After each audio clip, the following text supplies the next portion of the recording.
Si tú amas a Dios y te despiden del empleo, no te desesperes, porque si te despidieron de ese empleo es porque Dios tiene un mejor empleo para ti. Si tú amas a Dios y tu matrimonio acabó, no llores, porque Dios tiene otro plan para ti. ¿Qué plan? Yo no sé. Pero una cosa sé, aquel que ama a Dios, todo lo que sucede en su vida, sucede para el bien de él.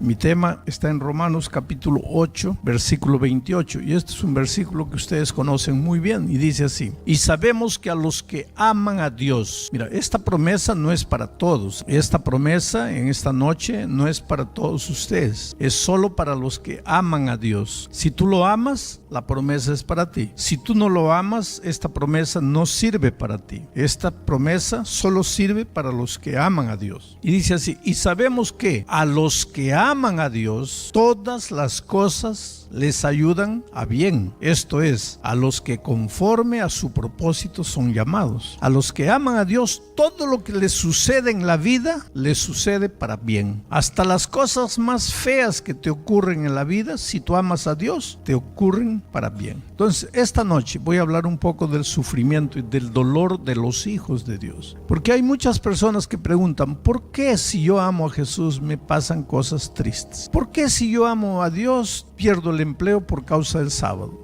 ¿Por qué si yo amo a Dios? Entonces la gran pregunta es la siguiente: si amamos a Dios, ¿no deberíamos sufrir? Porque si sufres, inmediatamente te preguntas: ¿por qué estás sufriendo si amas a Dios? Y entonces la otra noche yo les dije que nosotros a veces somos injustos con Dios porque cobramos de Él una promesa que Él nunca hizo. Él nunca prometió que aquellos que aman a Dios nunca van a sufrir. Él no prometió eso. Si Él hubiera prometido que aquellos que le entregan la vida a Jesús nunca iban a sufrir, ahí sí, cuando el sufrimiento llegara a tu vida, tú tienes por qué preguntarle: Señor, mira, aquí está tu promesa, que dice que si yo te entrego mi vida nunca voy a sufrir, pero yo estoy sufriendo. Entonces, ¿dónde está tu promesa? Pero Dios no ha prometido eso. Lo que Dios ha prometido es que en medio del dolor tú no vas a estar solo. En medio del dolor, de las tribulaciones, de las dificultades, Él va a estar contigo. Y una cosa es sufrir solo y otra cosa muy diferente es sufrir con Cristo. Te voy a contar una historia que seguro que ya me has escuchado por ahí. Cuando mi hijo mayor, que hoy día ya es un adulto de 43 años, un abogado, cuando él era pequeñito así, de 2 años, fue sometido a una cirugía. Entonces estaba en el cuarto, lo estaban preparando para la cirugía, yo estaba ahí, mi esposa y él jugando,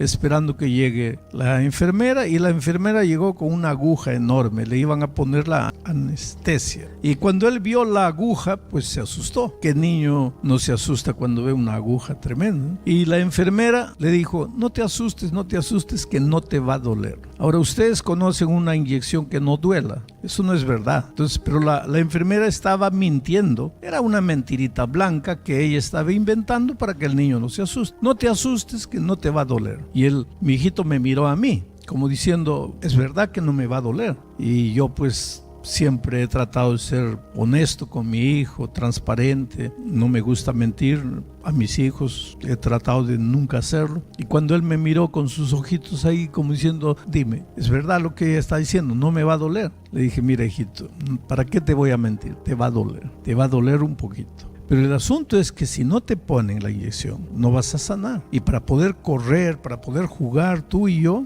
pues tienes que aceptar la inyección. Pero vamos a hacer una cosa: toma mi mano, apriétame la mano. Si te duele mucho, me aprietas mucho. Si te duele poco, me aprietas poco. Yo no te voy a decir que no te va a doler, pero voy a hacer una cosa: voy a sufrir el dolor contigo. Toma, aprieta mi mano. Vamos a sufrir juntos. Pues eso es lo que Dios te dice. Mira, hijo, tú le preguntas: pero Señor, mira, la vida me está doliendo, estoy sufriendo, estoy con cáncer, mi hijo está enfermo, no tengo dinero, mira, mi familia allá en mi país está pasando necesidad, yo no tengo cómo ayudarlos, Señor, me está doliendo. Y Jesús te mira con amor y dice: mira, hijito, ¿para qué te voy a mentir? Yo no te voy a decir que en esta vida no te va a doler. Claro, porque estamos viviendo en un mundo de pecado. Muchas veces vas a llorar, muchas veces vas a sufrir, pero vamos a hacer una cosa: toma mi mano, apriétame. Si te duele mucho, me aprietas mucho. Si te duele poco, me aprietas poco. Yo no te voy voy a decir que no te va a doler, pero lo que te voy a decir es, yo no te voy a dejar solo. Yo voy a sufrir contigo, yo voy a estar a tu lado. Y eso es lo que Dios hace. Esta noche, al hablarles del sufrimiento, quiero que entiendan algunas cosas. Primera cosa, el sufrimiento nunca viene de Dios. Ningún sufrimiento que llega a tu vida viene de Dios. Porque Dios dice así, mira los pensamientos que tengo acerca de ti. Pensamientos de amor y no de odio. Pensamientos de paz y no de guerra. O sea que Dios para ti tiene las mejores intenciones. Nada que te hace llorar, nada que te hace sufrir viene de Dios. Él es fuente solo de cosas buenas. Él es un manantial de agua limpia. El dolor es agua sucia, no viene de Dios. El dolor viene del enemigo de Dios. Pero el enemigo de Dios tiene un propósito cuando te manda el dolor. Él te hace sufrir, pero lo que él quiere es que tú pienses que ese sufrimiento viene de Dios. ¿Y para qué? Para que tú te rebeles contra Dios. Mira cómo es astuto el diablo. Él te trae dolor, él te trae sufrimiento para que tú creas que es Dios que te está mandando el dolor. Y para que tú digas, no, ¿para qué le voy a entregar mi vida a Dios? No me ayuda, ya le entregué mi vida a Dios y sigo sufriendo. Y te vas. Ahí el diablo da una carcajada y dice, logré lo que quería. Le mandé dolor para que piense que es Dios que le manda y él efectivamente está pensando que Dios le manda. Ahora se volvió contra Dios y yo gané. Ese es el diablo. Y la teología de eso está en el libro de Job, porque cuando Job se acerca a Dios, le dice, Job, ¿tú crees que te adora, te ama, te respeta? No, Job es un interesado de primera. Pues si tú le das hacienda, le das hijos, le das dinero, le das ovejas, le das ganado, así cualquiera te sirve. Pero quítale para que veas si no te maldice. Ahora mira, escucha la palabra del diablo. Dios, Él no te ama, Él te sirve por interés, pero quítale. ¿De quién es la idea de que Dios quita? Es del diablo. Él le dice quítale. ¿Y Dios le quita a Job? Dios no le quita nada a Job. Lo que Dios hace es le dice, pues pruébalo. Solo te pido una cosa, no toques su vida. Su vida es mía. Tú puedes probarlo, pero no puedes tocar su vida. Ahí viene el diablo y le manda todas las plagas y lo deja al pobre Job en la lona. Sus hijos mueren, sus haciendas se queman, su ganado muere, pierde el dinero, le da una sarna desde la cabeza a los pies, la esposa misma ya quiere irse, el pobre se queda ahí sin nada en la vida. Ahí está lo que te estoy diciendo. Dios no le mandó el sufrimiento, porque Dios nunca te manda sufrimiento, porque Dios es un manantial de agua limpia. Dios es un manantial de bendiciones, nunca de maldiciones. El diablo te trae el cáncer, te trae el dolor, te trae la pobreza, te trae la injusticia, te trae el diablo. Pero el diablo hace las cosas de tal manera que tú creas que es Dios que te está mandando. ¿Y para qué? Para que tú reniegues contra Dios y te vayas con Él. Ahora viene la pregunta. Pero Dios no es todopoderoso. Cuando el diablo me manda sufrimiento, Dios no podría evitar que el sufrimiento toque mi vida. ¿Podría o no podría? Claro que puede. Dios es Dios. Viene el dolor, el sufrimiento, el cáncer. Dios puede colocar un escudo protector y nada me toca. Y a veces lo hace. Muchas veces lo hace. Pero otras veces no lo hace. ¿Y por qué no lo hace? Pues esa es una de las cosas que le vamos a preguntar a Dios cuando vayamos al cielo. ¿Por qué a mi hermano impediste que el cáncer lo toque? ¿Y por qué a mí el cáncer me llegó? Si ambos te amábamos, ¿por qué? Y ahí Dios con paciencia nos va a explicar, mira hijo, es por esto. Pero tú preguntas, pero porque yo quiero que me explique ahora. No, ahora no te va a explicar. ¿Por qué? Porque con tu cabecita humana no vas a entender. Pero cuando Cristo venga, tu cuerpo va a ser transformado. Y con la nueva mente que Dios te dé, vas a poder entender por qué el dolor te llegó. A pesar de que tú amabas al Señor Jesús, a pesar de que tú vivías para Dios, ¿por qué el dolor te llegó? El dolor tiene un propósito. Cuando llega a tu vida tiene un propósito. Mira, el dolor es como el fuego, el sufrimiento es como el fuego. Vamos a decir que este púlpito sea de madera. Si el sufrimiento llega a la madera, lo quema. Pero si el fuego llega a la madera, lo quema. Pero si el fuego llega encima del oro, no lo quema, lo purifica. Mi pregunta es la siguiente: ¿tú eres madera o eres oro? Si tú eres madera, cuando el dolor llegue, se acabó tu fe. Te acabaste tú. El fuego te va a quemar. Pero si tú eres oro, cuando el fuego del dolor llegue a tu vida, te va a purificar. Vas a salir mejor, vas a salir más puro. El dolor tiene como propósito hacerte crecer. ¿Alguna vez has hecho ejercicios? Como le dicen ustedes, flexiones de brazos, planchas. Quieres llegar a 100, pero no puedes, llegas a 10 con dolor. Al día siguiente, con dolor, llegas a 11. A la semana siguiente, con dolor, a 12. A la otra semana, con dolor, a 15. A la otra semana, ya estás en 20. Ahí llegas a 30. Y un día llegas a 100, pero puro dolor. Puro dolor. La vida es así. ¿Tú quieres tener una fe a toda prueba? Pues es a través del dolor. Sentado nada va a suceder. Vas a tener que sufrir. El problema con nosotros es que nadie quiere sufrir. ¿Y por qué? Porque Dios no nos ha creado para sufrir. Dios nos ha creado para ser felices. El sufrimiento es una experiencia extraña a nuestra vida. Por eso nosotros naturalmente no nos gusta el dolor. Pero el pecado trajo el dolor, y ya que el pecado entró y ya que el dolor vino, Dios usa ahora el dolor para hacernos crecer, para purificarnos. En lugar de que el dolor te destruya, tú tienes que decirle a Dios: mira, Señor, yo no entiendo por qué estoy sufriendo, pero yo te suplico una cosa, que este dolor me haga crecer. Y hay una cosa, el diablo te puede hacer sufrir un día, 2 días, 3 días, pero al tercer día tú vas a ver la victoria, porque el diablo no tiene autorización para hacerte sufrir toda la vida. El dolor puede venir a tu vida, pero si tú en el nombre de Jesucristo resistes, más tarde o más temprano el dolor se va, y cuando se va el dolor, estás más maduro, estás más fuerte. Te voy a contar ahora una experiencia para que tú veas por qué Dios permite que el dolor llegue a la vida. Había una niña en el Brasil de 22 años y se convirtió, aceptó a Jesucristo. Pero los padres no quisieron que ella aceptase a Jesucristo ni que se bautizara. Y la amenazaron con expulsarla de casa si ella se bautizaba. Y ellos le dijeron así: tú no vas a cambiar de religión. Pero esta semana ya les he explicado que el bautismo no es un cambio de religión. El bautismo es un cambio de vida. Y ella estaba enamorada de Jesús y dijo: yo quiero vivir para el Señor Jesucristo, y aunque mis padres no quieran, yo me voy a bautizar. Y les dijo a los papás: papás, yo los amo mucho, pero yo amo mucho más al Señor Jesús. Y yo no estoy haciendo nada de malo. Yo solo estoy entregando mi vida a Jesús. Voy a ser una mejor hija para ustedes, pero ustedes están contra mí. Papá le dijo: bueno, haz lo que te da la gana. Y ella se bautizó. Ellos no la expulsaron de casa, pero toda la familia dejó de hablar con ella. Entonces ella entraba, salía de casa, nadie hablaba con ella. Ella se sentaba a la mesa, uno a uno, todos se retiraban. La vida para ella estaba insoportable en la casa, pero ella se había entregado al Señor Jesús y seguía para adelante. Ahí un día, ella cantaba ahora en el coro de la iglesia, y el coro decidió hacer un viaje de San Pablo a Curitiba, al sur del Brasil. Y de repente se fueron a cantar el jueves, salieron, había un congreso allá. Estoy contando de una cosa que sucedió hace unos 40, 45 años. Se fueron a cantar,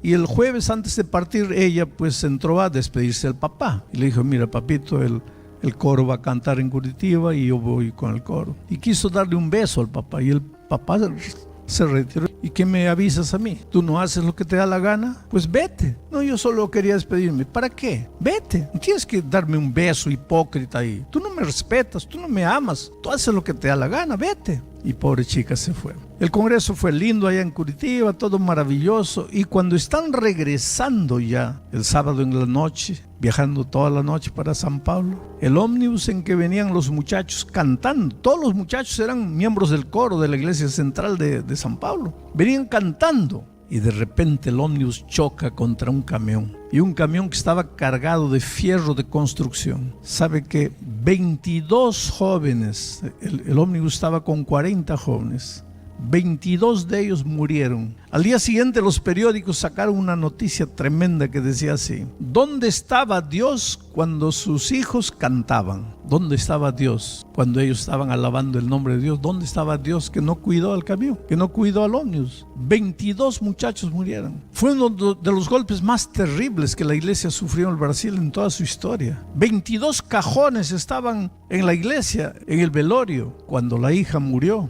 Este señor, que no era de la iglesia y que siempre pensó que la iglesia le había robado a la hija, ahora se revoltó contra la iglesia. Apareció el día del velorio en la puerta de la iglesia, gritó, hizo escándalo. Fue terrible.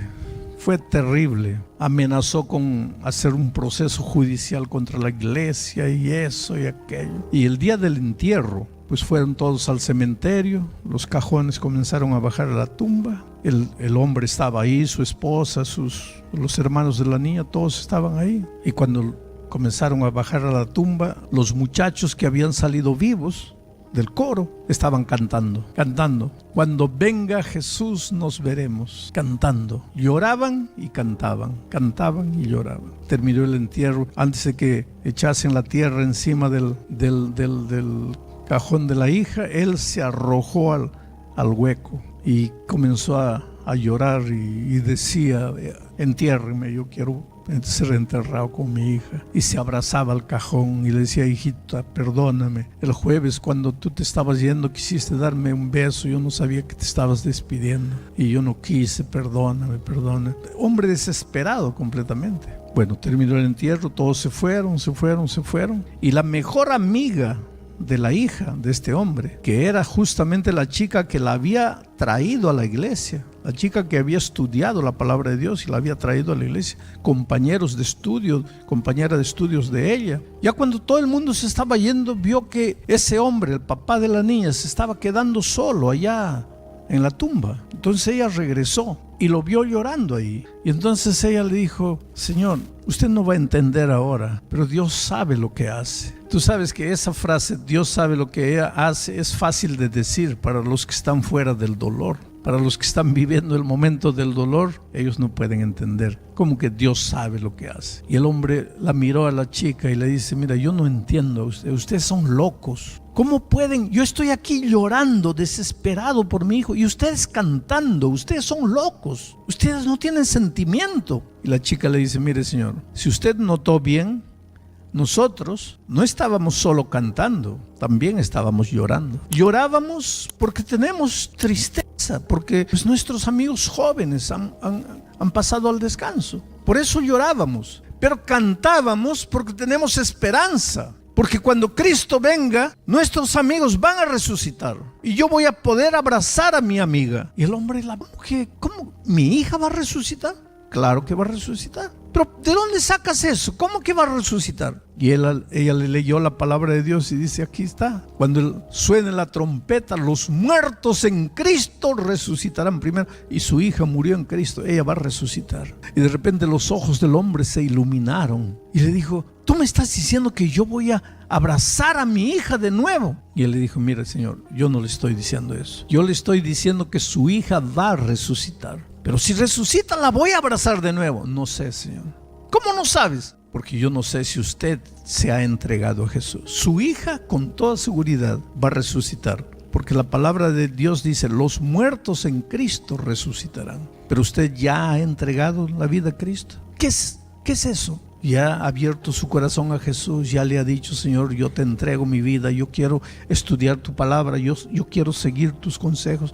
Ya le ha dicho eso a Jesús. Quiere decir que si yo no hago eso, yo no voy a abrazar a mi hija. Ella le dice: de repente usted muere también, porque los años pasan y cuando venga Cristo y ella resucite, usted no va a resucitar, porque solo van a resucitar los muertos en Cristo y usted no va a poder abrazar a su hija. Pero yo quiero abrazarla. Entonces tiene que entregarse a Jesús. ¿Y cómo me entrego? Pues aquí, arrodíllese, abra su corazón, diga: Señor, te entrego mi vida. Y tú sabes que ese hombre se arrodilló y se entregó a Jesús ahí. Hoy día él, la esposa y todos los hermanos de la niña muerta están en la iglesia. Yo solo quiero, yo quisiera ver el día en que Cristo vuelva y la trompeta suene y los muertos en Cristo resuciten y la muchacha resucite y vea a su papá, a su mamá, a sus hermanos que la despreciaron, que no le hablaban, todos vestidos de vestiduras blancas y con coronas de oro en la cabeza, y que ella los mire y le diga: ustedes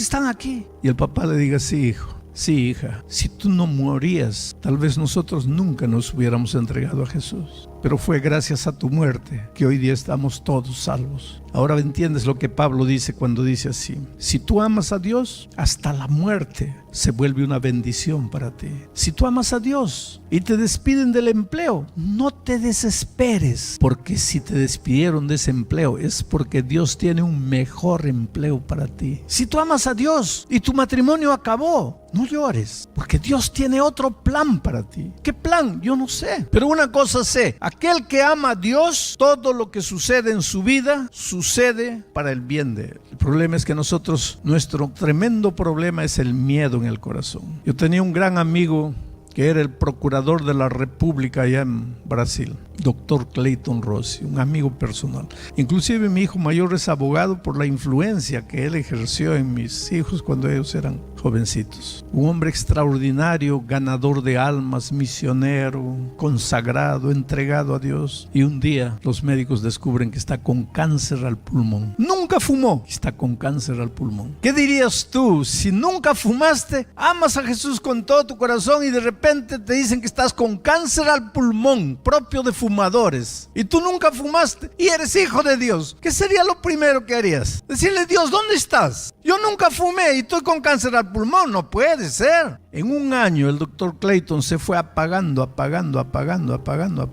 Ya cuando había pasado casi un año y todos sabíamos que él iba a fallecer, porque cada día se apagaba. Un día le dije a mi esposa: vamos a pasar este sábado, de esos pocos sábados que estoy en Brasilia, vamos a pasar el sábado en la casa del doctor Clayton. Y fuimos allá. Yo estudié la lección de la escuela sabática con él, yo prediqué el sermón para la familia reunida, y cuando terminó a mediodía él dice: pastor, quédese a almorzar, vamos a almorzar juntos. Y ahí, mientras las esposas se fueron a la cocina a preparar alguna cosa para comer, él y yo nos quedamos solos en la sala. Y él me dice: pastor, yo quisiera que usted le diga a la iglesia que yo estoy feliz porque Dios me curó. Solo que él no estaba curado. Primero, estaba hueso y pellejo. Segundo, estaba completamente sin cabello porque con la quimioterapia le había caído todo. Blanco, no tenía color, blanco. Y ahora me miraba y me decía: dígale a la iglesia que Dios me curó. Y yo sabía que no estaba curado. Tanto así que 15 días después de eso, él falleció. Pero él me dice: dígale a la iglesia que Dios me curó. Y yo me quedé sin saber qué decirle. Y le digo: doctor, bueno. Él me dice: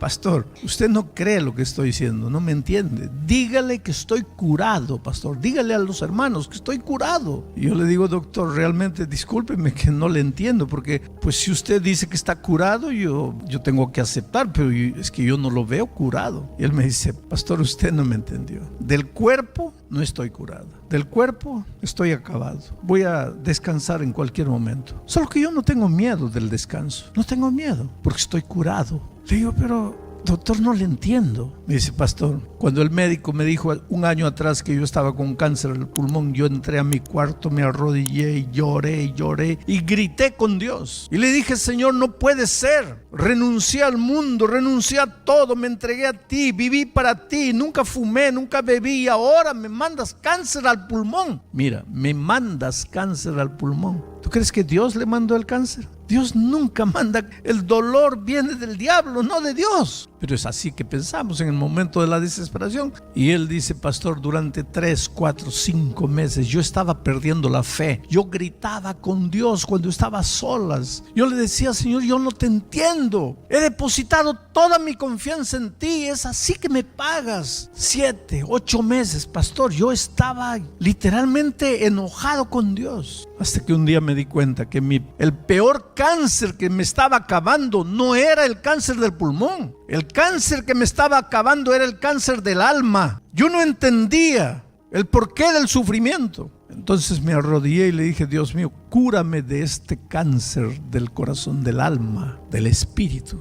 Quiero confiar en ti, aunque no entienda lo que estás haciendo. Y una noche, pastor, dormí y a la mañana siguiente desperté curado. Ahora ya no me importa morir. Si Dios quiere curarme del pulmón, que me cure. Y si Dios quiere recogerme, que me recoja. Yo sé que cuando Cristo venga, yo estaré en el grupo de los redimidos. Estoy curado, pastor. Eso es lo que te digo. Eso es lo que te digo. Cuando llegue el dolor a tu vida, no te preguntes por qué está llegando el dolor. Pregúntate para qué. Porque Dios tiene un propósito. Dios tiene un propósito. Y del dolor vas a salir más fuerte. Vas a salir victorioso. Yo no sé qué tipo de sufrimiento estás pasando en este momento. Hay mucha gente que ama a Jesús, que le ha entregado la vida y está sufriendo. Dios te está trabajando, Dios te está trabajando, Dios te está ayudando. Yo era pastor de la más grande iglesia del Perú, la iglesia Miraflores. Cuando un día me llamaron y me dijeron, mira, vas a ir a ser pastor de la selva, de los indios ahí en la selva peruana.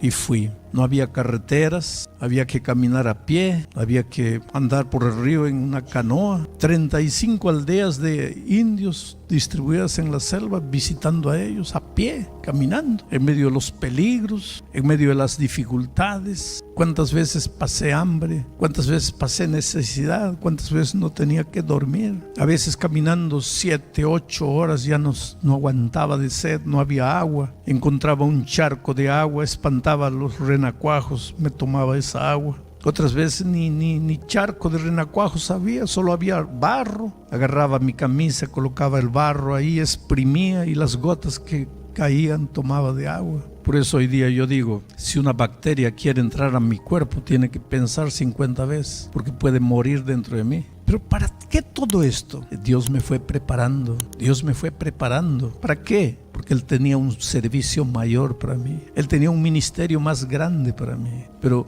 Él me tomó como diciendo así, mira, si quieres un día llegar a ser general de división, primero vas a ser soldado raso. Si quieres viajar un día de avión, primero vas a tener que viajar a pie. Si quieres un día dormir en un hotel, primero vas a dormir en el suelo. El dolor no llega sin propósito. Entonces lo que estás sufriendo en este momento es porque Dios te ama y porque Dios te está preparando para algo más grande. No reniegues contra el sufrimiento, acéptalo y en el nombre de Dios permite que el sufrimiento te lapide, te purifique, te prepare para la gran obra que Dios te está preparando. Si esta palabra tocó tu corazón, no te detengas aquí. Sigue escuchando lo que Dios tiene para ti. Si hay algo que sucedió en tu vida pasada que no logras olvidar, sangra cada vez que te acuerdas, no te deja ser feliz, te voy a pedir que ahí donde estás le digas, Señor, ayúdame a creer en ti, ayúdame a confiar en ti, aunque tengas que llorar, aunque tengas que sufrir, dile, Señor, quiero creer en ti hasta el fin de mi vida. Vamos a continuar leyendo la epístola a Filemón, la epístola de San Pablo a Filemón. Una de las cosas lindas de la Biblia es que la Biblia es como una mina. Tú entras y vas cavando y vas encontrando piedras preciosas, pepitas de oro, cosas lindas y maravillosas. Si yo volviese a ser un pastor joven, me propondría predicar de Génesis 1:1 hasta Apocalipsis 22, el último versículo por versículo. Hay tanta joya, hay tanta piedra preciosa, hay tantas enseñanzas. El tema de hoy, por ejemplo, solo la epístola a Filemón daría para predicar unos 25 sermones. Yo voy a predicar solo 4, pero los textos de esta noche, a partir del versículo 4, enseñan lecciones lindas. Yo voy a tratar de sacar algunas porque no nos da el tiempo. Miren, el versículo 4 dice así: doy gracias a mi Dios, haciendo siempre memoria de ti en mis oraciones. Solo ese versículo, miren, las ideas que podríamos comentar y profundizarnos. Doy gracias a mi Dios, mi Dios. Ahí hay un sermón, mi Dios. El cristianismo no es tener un Dios, es tener mi Dios. La experiencia del otro no me sirve a mí, yo tengo que tener mi experiencia. La oración del otro puede ayudarme de alguna manera, pero yo tengo que tener mis milagros, yo tengo que ver las cosas lindas que Dios hace en mi vida. Esa experiencia, mi Dios, yo no voy a comentar mucho esto, mi Dios. Ustedes saben que Dios no reconoce nietos, solo reconoce hijos. Si el padre de ustedes fue un hijo de Dios, naturalmente tú eres un nieto de Dios, porque eres hijo del Hijo de Dios. Pero si tú vas a la Biblia, no vas a encontrar un versículo que diga nietecitos míos, queridos nietos, pero vas a encontrar muchas expresiones, hijitos míos, hijos amados, porque Dios no acepta nietos. Y si hay un joven, quiero decir una cosa, la experiencia de tu padre no te sirve, tú tienes que tener tu propia experiencia. Tu Dios, mi Dios. Bueno, vamos a dejar, doy gracias a mi Dios. Ahora mira, doy gracias a mi Dios, haciendo siempre memoria de ti en mis oraciones. Doy gracias cuando oro. ¿Hasta aquí en su oración Pablo no está pidiendo nada. Mejor dicho, en la oración que Pablo presenta aquí en la epístola a Filemón no pide nada. Pablo pide a Filemón, pero a Dios no le pide nada. A Dios solo le agradece. Agradece inclusive por la vida de Filemón. Nosotros tenemos una falsa idea de que la oración es para pedir. Y yo no digo que la oración no tenga que tener una petición. Claro que la oración tiene petición, pero 90% de la oración debería ser gratitud.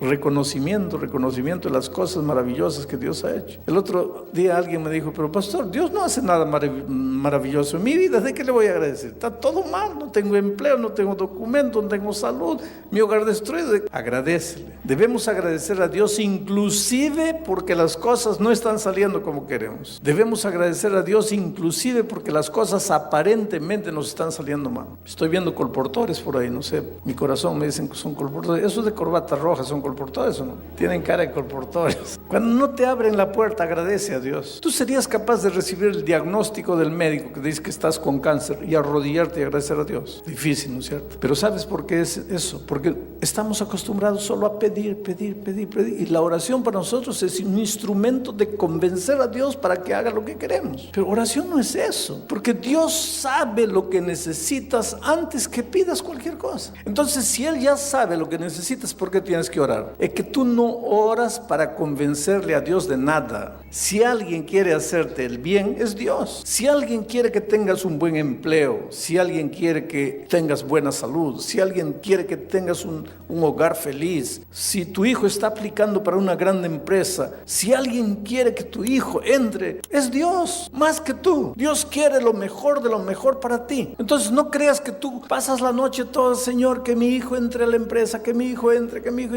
Dios te va a contestar. Eso es el concepto que nosotros tenemos. Dios ya te contestó hace mucho tiempo. Dios quiere lo mejor de lo mejor para ti. Pero ¿y si no entra? Y si no entra es porque eso es lo mejor para ti y para tu hijo. Solo que es duro aceptar eso. Es duro aceptar eso. Yo tengo un hijo abogado y él estaba en el último año de Derecho. Estaba haciendo prácticas en el más grande estudio de abogacía de la ciudad de Brasilia, donde están todos los tribunales, la capital del Brasil. Y él estaba feliz y agradecía a Dios. Qué bendición que me dieron la oportunidad de hacer prácticas aquí, porque si hago un buen trabajo, pues me van a asimilar al más grande escritorio, buffet de abogados de aquí. Y un viernes, cuando él entró, dijo que no podía trabajar el sábado. Le dijeron, está bien, no hay problema, pero un viernes el jefe le dijo, mira, mañana a las 10 de la mañana te necesito aquí. Él le dijo, pero hicimos un trato, yo no puedo. Pero es solo mañana.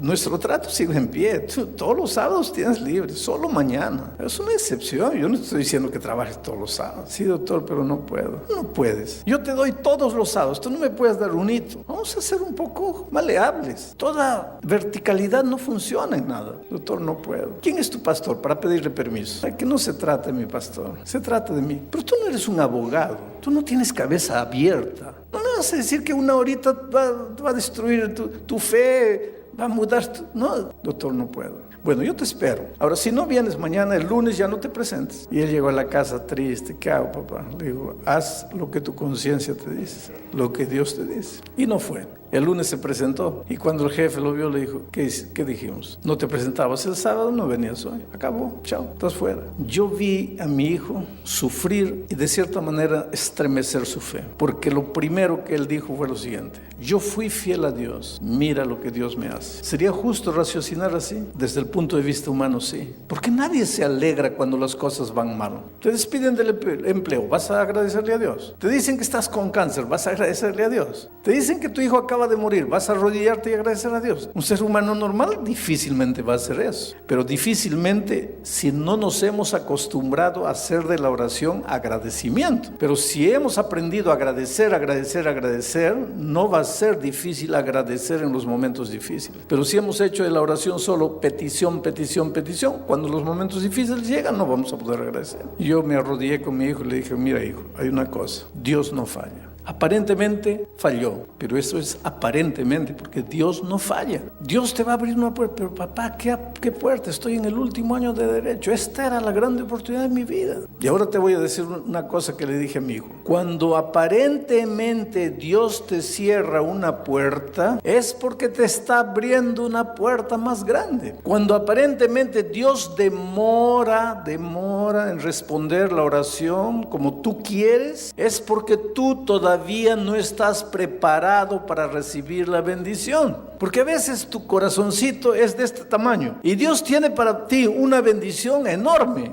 que no cabe en tu corazoncito. Y el instrumento que Dios tiene para que tu corazón sea grande, para que quepa la grande bendición que tiene Dios para ti, el instrumento para hacer crecer tu corazón se llama tiempo, se llama espera. Inclusive hablando de la venida de Jesús, la Biblia dice, y si tardar, ¿qué? Espéralo. No están saliendo las cosas como quieres, calma. Pero pastor, ¿hasta cuándo? Hasta que tu corazón se haya abierto de tal manera que quepa la bendición de Dios. Calma. Un mes después mi hijo consiguió la oportunidad de hacer prácticas en el Consejo Federal de Medicina. Fue allá. Ya pasaron 12, 13 años de ese día. Hoy día mi hijo es el abogado del Consejo Federal de Medicina. Y él aprendió una cosa. Cuando las cosas no salen como quiero, Dios tiene algún otro plan para mí. Solo que a veces para aprender eso nosotros tenemos que llorar, queridos. ¿Sabes que las lágrimas, el dolor, el sufrimiento es la mejor manera de aprender? Si has peleado con tu novio esta semana y estás desesperada y piensas que te vas a quedar soltera para el resto de la vida, calma. Si tienes que llorar, anda a la casa, muerde el travesero y llora. Yo pienso que a veces Dios nos ha dado lágrimas para lavar el veneno que nos está consumiendo por dentro. Llora, pero confía en Dios, porque Dios te está preparando un novio mejor que el que tú tenías. Nunca desesperes. Pastor, ¿y si mi hijo murió? ¿Qué puerta más grande me está abriendo Dios? Ya murió. Querido, hay una cosa linda, mira. El mejor momento para un hijo de Dios morir es el momento cuando Dios en su sabiduría permite que muera. Voy a repetirlo. El mejor momento para que un hijo de Dios muera es el momento cuando Dios en su sabiduría permite que muera, aunque tú no lo entiendas. Y si quieres saber de eso, anda y ve la historia de Ezequías. Dios le dijo, prepárate porque vas a descansar. Y ahí pues vino el ser humano. No, Señor, por favor, quiero ver a mis nietos, quiero ver a mis bisnietos, déjame vivir. Y Dios le dio 15 años más de vida. Al final de los 15 años, yo creo que Ezequías se había arrepentido muchas veces. Y tal vez al final de esos 15 años, tal vez Ezequías dijo, Dios mío, ¿por qué no acepté 15 años atrás cuando me dijiste descansa? Porque en esos 15 años, él tuvo un hijo. Ese hijo llegó a ser el peor de los reyes de Israel, que no hubiera nacido si él hubiera descansado cuando Dios le dijo aquí. Otra cosa, él nunca hubiera visto la derrota de su pueblo delante del enemigo y él lloró amargamente. Claro que no lo entendemos, claro que naturalmente todos queremos vivir, porque no nacimos para morir, querido. Nosotros nacimos para vivir con vocación de vida. La vida palpita en cada célula nuestra. No es natural que alguien quiera morir, pero vivimos en un mundo de muerte. Pero cuando llega el momento de descansar, es que ese era el mejor momento. No discutas con Dios. Y yo siempre digo que el cristiano no tiene que tener miedo de descansar, sí. Mis hijos dicen que yo digo eso porque estoy bien de salud. Porque si el médico me dijese, pastor, tiene un mes de vida, ahí mis hijos dicen, ahí quiero verte predicar eso. Pero queridos, yo pienso así, la muerte para el cristiano no es un sueño. La Biblia no dice que es un sueño, no es que es un sueño del cual vamos a despertar. Tú a veces te acuestas a las 8 de la noche, a las 9 de la noche. Cuando te despiertas, miras el reloj, 6 de la mañana. Ya pasaron 7, 8, 9 horas, pero parece que has dormido un segundo, porque cuando estás durmiendo, el tiempo no pasa. Ahora, si tú mueres hoy, duermes. Cuando Cristo resucite, vamos a decir, tú te despiertas. Yo me acuerdo que estaba en el año 2010. ¿Qué año es? Es el año 3010. ¿Qué? Si acabo de dormir. Pero es que la vida es así, querido. El sueño es así. Entonces yo te digo, cuando llega la noche y tú vas a ir a dormir a la cama, comienzas a sufrir. Ay, Dios mío, no quiero dormir. Por favor, no me dejes dormir. No, tú vas, te lavas los dientes, tomas un baño, te pones el pijama, te acuestas y chao. ¿Por qué? Porque tienes la seguridad que mañana te despiertas. Ahora, si tú tienes la esperanza que Jesús quiere colocar en tu corazón, llegó el momento de descansar, pues chao, porque mañana me despierto cuando la trompeta suene. Entonces hay que agradecer a Dios. La oración de Pablo era una oración saturada de agradecimiento, gratitud. No pedimos a Dios para convencerle a hacer lo que queremos. Oramos a Dios para que la oración sirva de un vehículo de relación, de comunión. Lo importante de la oración no es lo que yo digo, lo importante de la oración es la comunicación. Alguien puede estar preocupado con lo que estoy diciendo. Voy a repetir. La importancia de la oración no es lo que digo. La importancia de la oración es la comunión. La comunicación. Eso es como una pareja. En la noche está ahí el hombre aquí, el esposo aquí, la esposa aquí conversando. Hablan de tonterías. No hay nada de esencial. Pero lo importante no es lo que están diciendo, es la comunión. Es la comunión. Lo importante de la oración es la comunión. Agradece. Ahora hay otra cosa interesante en el aspecto de la oración de aquí. Mira, dice, doy gracias a mi Dios, haciendo siempre memoria de ti. Está hablándole a Filemón. En mis oraciones, aquí Pablo está hablando de la oración intercesora, de la oración intercesora, de orar por otro, ora por otro. Ahora te voy a explicar por qué es importante la oración intercesora. Porque hay gente que me dice así, pastor, vamos a decir que Homero, el buen Homero, el famoso Homero, mi grande compañero y amigo, por eso hago bromas con él. Homero no quiere saber nada de Dios, vamos a decir, ¿no? Porque es un santo hombre de Dios. Pero vamos a decir que no quiere saber nada de Dios, no quiere saber nada de Dios. Y yo oro por él. Y él no quiere saber nada de Dios. Entonces viene alguien y me dice, pero ¿para qué pierdes el tiempo orando por él si él no quiere saber nada de Dios? Dios no va a obligar. No lo va a obligar a él. ¿Por qué? ¿Por qué oras si él no quiere saber nada? Ahora te voy a decir por qué oras. Es que hay un conflicto cósmico. El conflicto entre Cristo y Satanás. El conflicto entre el bien y el mal. Si Dios viene a trabajar en el corazón de Homero, él no quiere saber nada, no pide nada. Y Dios viene a trabajar en el corazón de él. En el esquema, en el bosquejo del conflicto cósmico, el diablo agarra a Dios y le dice así, espera un poco. ¿Dónde está la libertad que le diste a los seres humanos? ¿No los hiciste libre? Ahora, él te está pidiendo que trabajes en su corazón. No. Entonces, ¿por qué lo molestas? Déjalo tranquilo. Y Dios se queda sin argumento porque tiene razón. Si él es libre, Dios le ha dado libertad.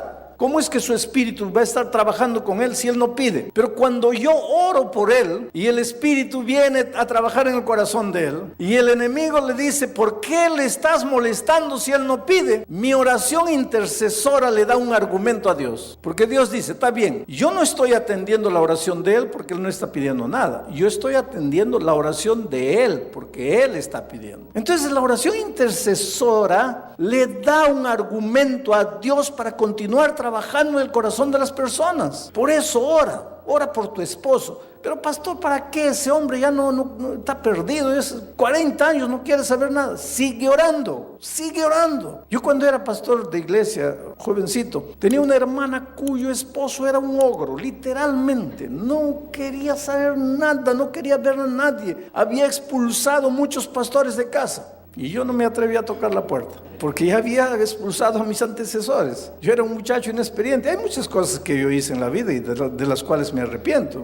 Me arrepiento de no haber tocado la puerta, pero no toqué. Pero confortaba a la hermana y le decía, hermana, calma, sigue orando. Un día su esposo se va a convertir. Después pasaron los años, salí de esa iglesia, me fui a Brasil. Cada vez que volvía me encontraba con ella y le preguntaba, ¿y cómo va? No, pastor, nada. Pasaban 10 años. ¿Y ahí, hermana? No, nada. Un día de esos volví al Perú. Ella corrió a darme la noticia. Pastor, mi esposo se bautizó. Le digo, ¿y cómo fue eso? Ese es un milagro. ¿Cómo se realizó ese milagro? Y ella, mira lo que me dijo. Pastor, durante casi 40 años yo le hablaba todos los días a mi esposo acerca de Jesús y él no. Pero el último año cambié de estrategia. En lugar de hablarle a mi esposo acerca de Jesús, empecé a hablar a Jesús acerca de mi esposo. Y él se convirtió. El poder de la oración intercesora. Tu hijo está en las drogas, no quiere saber. Hay papás que dicen así, no, para mi hijo ya no hay vuelta. Hay vuelta. Sigue orando. Dale el argumento a Dios que él necesita para continuar trabajando en el corazón de tu hijo. Un día, querido, y te digo un día, antes de la venida de Cristo, cuando el Espíritu Santo en su plenitud se mueve en este mundo, para bien o para mal de los rebeldes que no quieren saber nada, para bien de los que pueden escuchar la voz de Dios, yo te digo una cosa, la promesa de Dios se va a cumplir. Mi palabra no volverá a mí vacía. Echa tu pan sobre las aguas y después de muchos días, pueden ser 5 años, 10 años, 15 años, 20 años, después de muchos días lo hallarás. Ninguna oración que tú has hecho a Dios pidiéndole por la persona querida que no está en la iglesia, que no quiere saber nada de Jesús, ninguna oración que tú has hecho se ha perdido. Un día te vas a sorprender con las cosas maravillosas que Dios va a hacer en la vida de las personas. Y te digo una cosa, querido, si una sola cosa tendrías que llevar esta noche para tu casa, lleva la esperanza, la seguridad de que Dios va a traer de vuelta a la persona querida tuya que está afuera. La persona que no quiere saber nada de Jesús, Dios es maravilloso y Él va a hacer ese trabajo. Pablo pues oraba por Filemón. ¿Y por qué oraba por Filemón? Porque recuérdate que Pablo estaba mandando a Onésimo, el esclavo ladrón que había venido y se había convertido, lo estaba devolviendo. Le dice, ahora tú vas a arreglar tu pasado, vas a hablar con Filemón. Entonces Pablo, al mismo tiempo que mandó a Onésimo llevando la carta, él se quedó orando para que el corazón de Filemón se abriese de tal manera que perdonase a su siervo. Hay otra cosa interesante, en los versículos siguientes dice así, Pablo le dice a Filemón, porque yo oigo del amor y de la fe que tienes hacia el Señor Jesús y para con los otros santos. Quiere decir que Filemón era un buen cristiano, amaba a Jesús y amaba a las otras personas.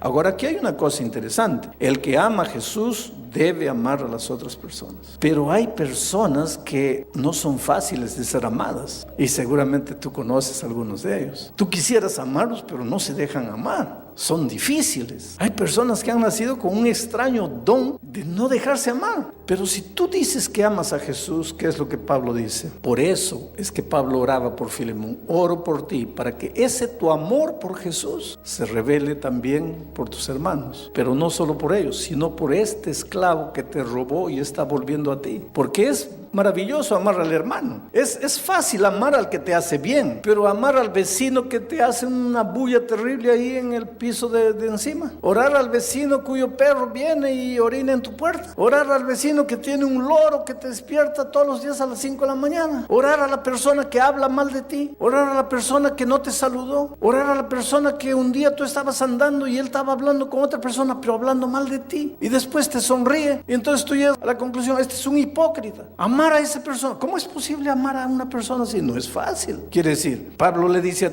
a Filemón, tú amas a Dios, tú amas a los que están a tu lado, pero ahora quiero ver si tú amas a Onésimo, que te robó, que te hizo mal, que te traicionó, que te falló. Y es por eso que oro por ti, porque solo Dios te puede dar la capacidad de amar a quien te hizo mal. Y querido, te digo una cosa, tienes que perdonar y amar al que te hizo mal. Tienes que hacerlo. No porque te vas a perder si no lo haces. No mires la vida cristiana de esa manera. Pero tienes que amar y perdonar al que te hizo mal por un simple motivo. Porque si tú no eres capaz de perdonar, si tú guardas un poquito de resentimiento en tu corazón, un poquito de rencor en tu corazón, jamás vas a disfrutar de la vida en su plenitud. No vas a disfrutar. El dinero no te va a hacer feliz. La familia no te va a hacer feliz. El buen empleo no te va a hacer feliz. Compras una ropa, no la usas. Compras un zapato, no lo usas. Viajas, vuelves infeliz. Y te preguntas, ¿qué me falta? ¿Sabes lo que te falta? No te falta nada, te sobra. Y lo que te está sobrando es ese resentimiento que estás guardando en tu corazón. Tienes que amar y perdonar, porque es la única manera de disfrutar de la vida en su plenitud. Yo te pregunto, ¿tienes esta noche algún resentimiento por alguien? Esta noche antes de dormir voy a hacer como Pablo. Voy a orar por ti. Voy a interceder por ti. Claro, no conozco tu nombre, pero voy a interceder por ti. Y voy a decirle a Dios, Señor, si en esta noche, en el auditorio, había una persona que está guardando resentimiento, rencor contra alguien, dale la capacidad no solo de amarte a ti, no solo de amar al hermano bueno, sino de amar al que lo hirió, al que le falló, al que lo traicionó. ¿Para qué? Para que pueda disfrutar de lo que es felicidad.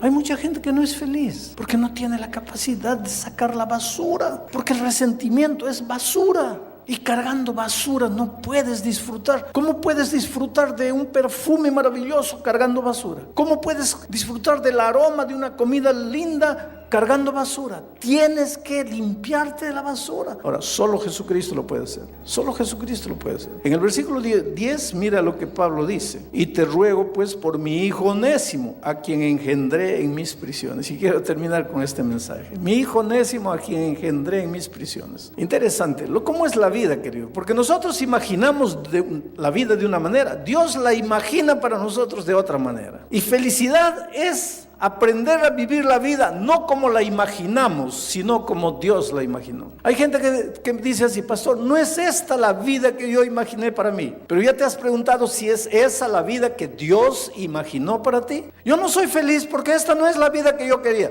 Pero ya le has preguntado a Dios si esa es la vida que Dios quería para ti. Mira, Pablo tenía que ir a Roma, donde estaba preso. Preso en Roma, escribió la carta a Filemón. Quería ir a Roma y les prometió, les escribió una carta diciendo: voy a ir a Roma y de Roma ustedes me van a ayudar para ir a España. Mira los planes misioneros de Pablo. Entonces Pablo estaba en la región de Corinto. Dijo: estoy recogiendo ofrendas para los pobres de Jerusalén. Llevo a Jerusalén, entrego las ofrendas y viajo para Roma. Espérenme ahí. Entonces recogió las ofrendas en Corinto, fue para Jerusalén, entregó las ofrendas en Jerusalén, y cuando estaba para partir para Roma, lo toman preso en Jerusalén y lo llevan a la cárcel de Cesarea, allá cerca de Jerusalén. Y él se queda preso 3 años, preso con acusaciones injustas, mentirosas, pero él era ciudadano romano. Entonces apeló al César, y el César aceptó la apelación y le dijo: traigan a ese preso para ser juzgado aquí en Roma. Y 3 años después de estar preso,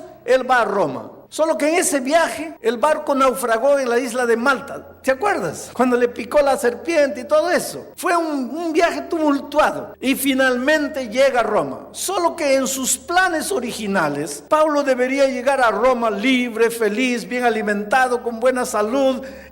Debería llegar a la plaza pública y hacer una campaña de evangelismo. Todo lindo. Pero Dios lo hace llegar a Roma, pero de una manera completamente diferente de lo que él imaginó. Lo hace llegar preso.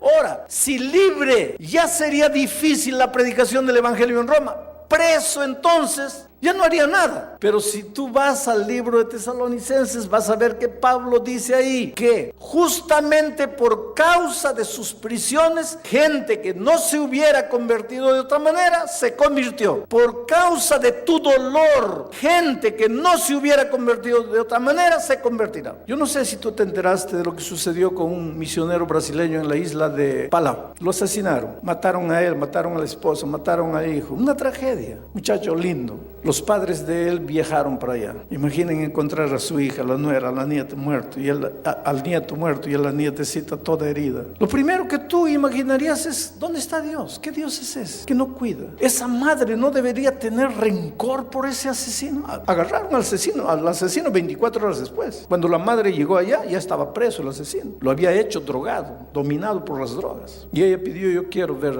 al asesino de mi hijo. Y fue a la prisión. Y todas las cámaras de la televisión para ver qué es lo que va a decir esta señora al asesino del hijo. Todos los órganos de información ahí. Y ella fue, ahí estaba, cara a cara con él. ¿Cómo estarías tú? ¿Qué sentirías delante del que mató a tu hijo? ¿Qué le dirías? Y esa señora miró al hombre y le dice: mira, tú no sabes el dolor que me has causado. Tú no sabes el dolor que has traído a nuestra familia. Tú has acabado con lo más precioso que tenía. Pero yo vine para decirte que te perdono y que Dios tenga piedad de ti. Aquello fue tan impresionante porque la televisión estaba, los órganos de información estaban. Aquello fue tan impresionante. El pobre misionero ahí, en 2 años de ministerio que tenía, no había hecho mucha cosa. Duro el evangelismo. Pero el testimonio de la madre impactó tanto que el pastor que fue en su lugar tuvo el terreno mucho más fácil para la evangelización. Que Dios tiene sus caminos. El problema nuestro es que cuando el dolor llega, nos desesperamos. Cuando muere alguien, nos desesperamos. Un accidente, nos desesperamos. Un cáncer, nos desesperamos. Estoy perdiendo la casa, me desespero. Perdí el empleo, me desespero. No salió mi documento, me desespero. Y es humano.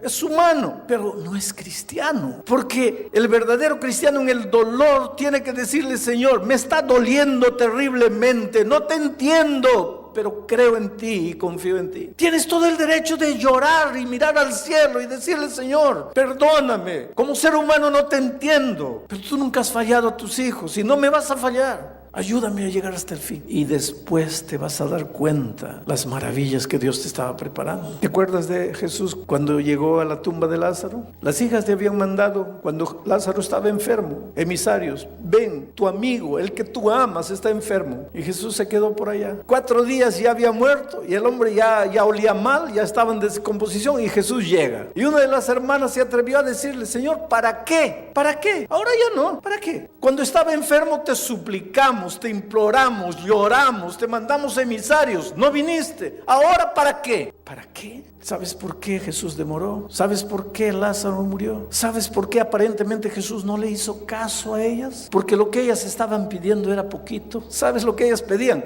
Una curación. Pero Jesús estaba preparando para ellas, ¿qué cosa? Una resurrección. Oh, querido, ¿no quisieras decirle esta noche: Señor, yo quiero creer en ti? Yo no sé si estás sufriendo, si algo malo ha sucedido en tu vida, si estás triste, estás llorando, si hay algo que sucedió en tu vida pasada que no logras olvidar, sangra cada vez que te acuerdas, no te deja ser feliz. Te voy a pedir que ahí donde estás le digas: Señor, ayúdame a creer en ti, ayúdame a confiar en ti, aunque tengas que llorar, aunque tengas que sufrir. Dile: Señor, quiero creer en ti hasta el fin de mi vida. Si esta palabra tocó tu corazón, no te detengas aquí.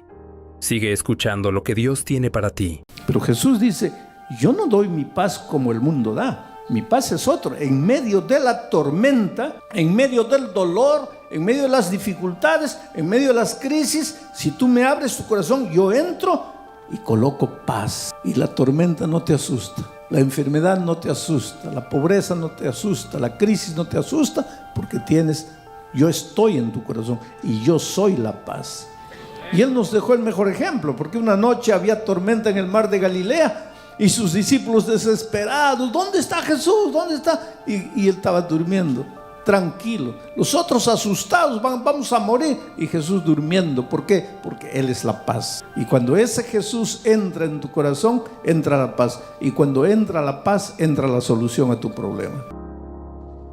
Vamos al texto bíblico, Filipenses capítulo 2. Vamos a leer a partir del versículo 12. Dice así: por tanto, amados míos, como siempre habéis obedecido, no como en mi presencia solamente, sino más ahora en mi ausencia, ocupaos de vuestra salvación con temor y temblor, porque Dios es el que en vosotros produce así el querer como el hacer por su buena voluntad. Haced todo sin murmuraciones ni contiendas, para que seáis irreprensibles, sencillos, hijos de Dios, sin mancha en medio de una generación maligna y perversa, en medio de la cual resplandecéis como luminares en el mundo, asidos de la palabra de vida, para que en el día de Cristo yo pueda gloriarme de que no he corrido en vano, ni en vano he trabajado. Interesante cómo Pablo termina este texto. Dice: yo quisiera que cuando Cristo venga yo tenga la seguridad de que no he corrido en vano, ni que en vano he trabajado. Debe ser triste querer pensar que se encontró cuando no se encontró nada, pensar que se logró cuando no se logró nada. Uno de los sentimientos más trágicos de la vida es la frustración. Cuando tú confías en una persona y esa persona no es nada de lo que tú pensabas que era. Cuando tú encuentras un trabajo y ese trabajo no es nada de lo que pensabas que era. Cuando tú hiciste algo soñando con encontrar y solo encontraste el vacío. La vida está llena de frustraciones todos los días y solo Dios puede abrirte los ojos para que no seas frustrado. Yo creo que la vida espiritual también tiene frustraciones terribles. De acuerdo a Pablo, cuando Cristo venga, hay mucha gente que pensó que había sido una buena cristiana y sin embargo estará perdida. Eso es terrible. Que tú pensaste que caminaste en el camino, que tú hiciste todo lo que tenías que hacer para salvarte y cuando Cristo venga, estés perdido. Por eso Pablo dice: yo quisiera que cuando Cristo venga, yo no haya corrido en vano, yo no haya trabajado en vano, yo no me haya esforzado en vano. A veces yo veo a los miembros de la iglesia, todos son sinceros, lindos y maravillosos y creo que todos quieren ir al cielo. Pero algunos, por ejemplo, piensan que si usan batería no van a ir al cielo. Otros creen que si oran de pie no van a ir al cielo, tienen que orar solo arrodillado. Otros creen que si celebran su cumpleaños no van a ir al cielo porque es de origen pagano. Otros creen que si en Navidad arman el arbolito de Navidad no van a ir al cielo porque eso es pecado. Y son personas sinceras. Las personas sinceras tratan de como hasta de adivinar, Señor, ¿qué quieres que haga? Y entonces están queriendo descubrir qué cosa es pecado para evitar el pecado. No puedo hacer esto, no puedo hacer aquello, no puedo hacer lo otro. Yo siempre digo que hay cristianos que enfrentan la vida cristiana así, ¿ve? Como que ellos tienen que llegar al púlpito. Todo el suelo está lleno de huevo crudo y tienen que llegar al púlpito, pero sin quebrar un huevo. Ahora, ¿cómo la hacen? ¿Cómo llegar al púlpito? Pisando los huevos, pero sin quebrar un huevo. Pero hay cristianos que viven su vida cristiana así. Viven así. No puedo. Resulta que en el camino quebran todos los huevos. Y la vida cristiana no es una cosa difícil de ser vivida. La vida cristiana es linda, simple, bonita. ¿Sabes por qué? Porque la vida cristiana es una relación de amor con Cristo. Una relación de amor con Cristo. Tú no tienes que tener miedo de Dios, tú tienes que ser atraído por Él, tú tienes que tener alegría de servirlo, no tienes que tener miedo de perderte, no tienes que tener miedo de que si no andas bien te va a castigar. No, porque no existe ese Dios que algunos imaginan, porque para algunos Dios está sentado en su trono, mirando a la tierra con una vara en la mano. A ver, ¿quién se porta mal? Y al que se porta mal, y ese varazo es falta de empleo, enfermedad, problemas en la casa, problemas con los hijos. Entonces, hasta cuando se choca tu carro, piensas que es el castigo de Dios, que alguna cosa está mal en tu vida. Tu hijo se enferma, ¿qué habré hecho? ¿Por qué Dios me está castigando? Perdiste el empleo, Dios me está castigando. Te enfermaste por alguna razón, Dios me está castigando. Sabes que el ser humano ha desfigurado completamente el carácter de Dios. La Biblia dice que Dios es amor. Te va a llevar tiempo entender esto, que Dios es amor. La Biblia no dice que Dios tiene amor. La Biblia dice que Dios es amor. Es amor. Para nosotros, Dios está aquí y su amor está aquí. Pero para el escritor bíblico, Dios está aquí y su amor, Dios es amor. No puede separarse el amor de Dios, porque Dios es amor. Y para que lo entiendas, te voy a hacer un ejemplo bien tonto.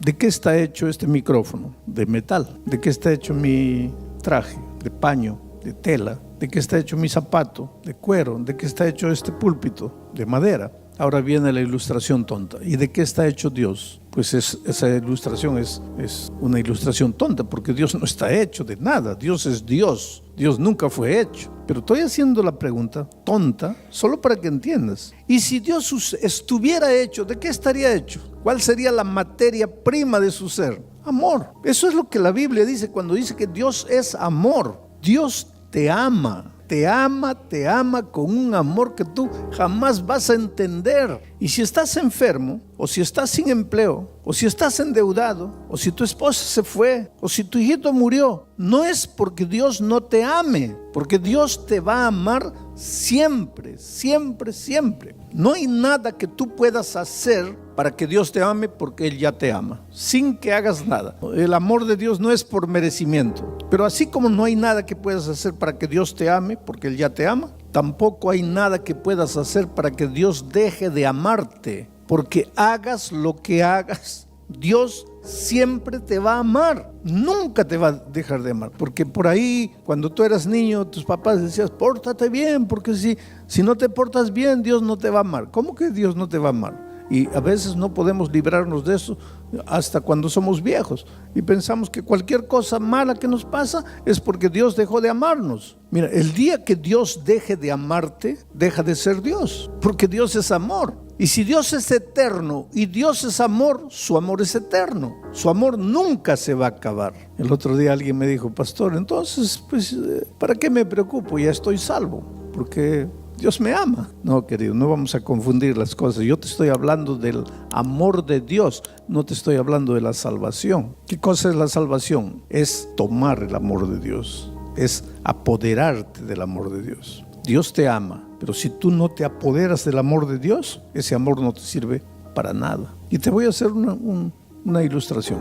En el Brasil, el país donde vivo, el río Amazonas desemboca al Océano Atlántico. El río Amazonas nace en el Perú, en las alturas del Perú, cerca de Machu Picchu. ¿Cuántos han estado en Machu Picchu? A ver, levanten la mano. Oh, mira, tanta gente ahí, en las montañas de Machu Picchu. Nace como un hilo de agua, un riacho que ni es riacho, es un hilo de agua. Pero va bajando, bajando, bajando. Y ahí se junta con otro riacho, y ya se vuelve un río, se junta con otro río, y sale del Perú y entra al Brasil. Y ahí en el Brasil se junta con otros afluentes. Y cuando llega al Océano Atlántico, el río Amazonas es un río gigantesco. De tal manera que si tú te paras en una orilla, tú no puedes ver la otra orilla, de tan lejos que está. Entonces el río Amazonas es agua dulce, entra al mar con una fuerza, pero con una fuerza descomunal, que durante 200 kilómetros no se mezcla el agua dulce del Amazonas con el agua salada del mar, no se mezcla. La fuerza del río es tan grande que sigue agua dulce. Claro que después de los 200 kilómetros ya se va diluyendo el agua dulce, se va mezclando con el agua salada. Pero el otro día hubo un naufragio, una embarcación naufragó y salieron a buscar a los sobrevivientes, y después de 3 días los encuentran en una lancha de jeve con el labio partido, todo quemados por el sol, y cuando el capitán llegó para rescatarlos, ellos lo primero que dijeron: agua, por favor, agua. 3 días sin tomar agua. Y el capitán les dice: pero ¿y por qué no toman? Ustedes están rodeados, están en el río Amazonas hace rato, rodeados de agua dulce, muriendo de sed. Pues el amor de Dios es igualito. El amor de Dios te rodea, te envuelve, nunca te deja de existir. Dios te ama, pero para que te sirva tienes que tomarlo. Tienes que aceptarlo, tienes que abrir tu corazón. Y cuando yo te digo, abre tu corazón a Dios, no te estoy diciendo cambia religión. Te estoy diciendo, entrégale tu vida a Dios, deja que Dios te guíe. Dile públicamente a Dios: Señor, yo te amo, yo quiero vivir para ti. Y si tú haces eso, ahí entra Dios a tu corazón y revoluciona tu vida. Miren cómo Pablo comienza el versículo de esta noche. Dice así: por tanto, amados míos. Ahí está lo bello del Evangelio. Por tanto, amado mío. Pablo dice: yo te amo porque Jesús me ama a mí. Por tanto, amados míos, porque el Evangelio es una relación de amor entre Cristo y tú. Pastor, Dios me ama, ¿por qué estoy enfermo? Porque hay gente mala que nunca se enferma. Y yo no te puedo decir, Señor, que yo soy un santito que no hago nada de malo, pero así, perverso, yo nunca he sido. ¿Y por qué estoy enfermo? ¿Y por qué mi hijito murió? ¿Y por qué esto? ¿Y por qué aquello? ¿Y por qué lo otro? Porque nuestra mente nos dice que, pues, si fuiste un perverso de esos matadores, asesinos, miserables, pues merecerías sufrir. Pero si yo no he sido así, ¿por qué tengo que sufrir? Entonces el problema es que a veces en medio del dolor tú comienzas a dudar del amor de Dios y piensas que porque el sufrimiento tocó tu vida, Dios dejó de amarte. Dios no dejó de amarte. Y ahora viene Pablo y dice: amados, amados míos, porque ustedes son amados de Dios. Son amados míos. ¿Cuál es el beneficio del Evangelio? ¿Cuál es el beneficio de entregarle la vida a Jesús, de rendirse a Dios? No es que te cura del cáncer, que si Dios quisiera puede hacerlo. Nunca dudes del poder de Dios. Dios puede hacer maravillas, querido. Tú jamás te atrevas a dudar del poder de Dios. Estás endeudado con $50,000 y no puedes qué hacer, ya no sabes qué hacer. Hablando de milagros, él decía: yo no sé por qué hay gente que no cree que una ballena, vamos a decir que sea ballena, la Biblia dice un gran pez, ¿no? Él decía: no sé por qué hay gente que no cree que una ballena se lo tragó a Jonás, lo tuvo en su barriga 3 días y después lo arrojó vivo.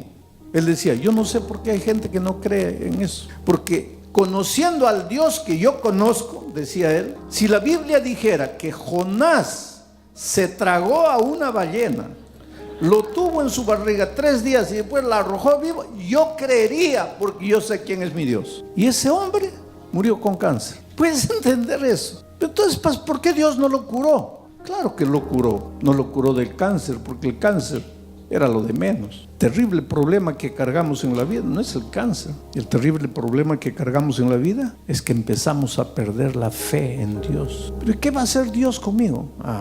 Ahí está. Cuando tú abres tu corazón a Dios, Jesús entra en tu corazón y lo primero que te dice es: mi paz os dejo, mi paz os doy. No como el mundo la da. ¿Y cómo es la paz del mundo? Que todo tranquilo en tu vida, mucha comida, mucha salud, mucho bienestar, mucho dinero. Ahí, eso es paz para el mundo. Pero Jesús dice: yo no doy mi paz como el mundo da. Mi paz es otro. En medio de la tormenta, en medio del dolor, en medio de las dificultades, en medio de las crisis, si tú me abres tu corazón, yo entro y coloco paz. Y la tormenta no te asusta, la enfermedad no te asusta, la pobreza no te asusta, la crisis no te asusta, porque yo estoy en tu corazón y yo soy la paz.